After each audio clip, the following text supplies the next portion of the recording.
These are not people. These are animals. The President of the United States. Every day that you think you've seen it all, along comes another manifestation of why their policies are so inhumane and why we have to continue the debate, striving for bipartisanship with openness about what is at stake and what the choices are, and to be unifying in every way possible. Calling people animals is not a good thing.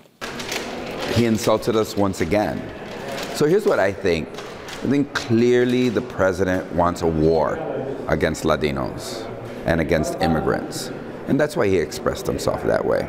Let's remember, you might make that distinction between members of MS-13 and the rest of the Latino community and the rest of the immigrant community. I assure you that most of Americans don't make that distinction when he says we're animals. Just like most Americans don't make the distinction between the 90% of Latinos that are here in this country legally, citizens of the United States, and anybody else he speaks about. Well, look, that's not the kind of language I generally use to describe people.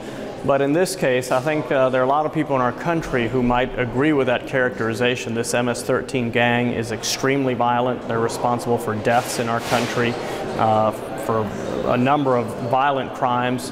So, look, if he had just been referring to undocumented immigrants generally, I think that would have been a lot more serious.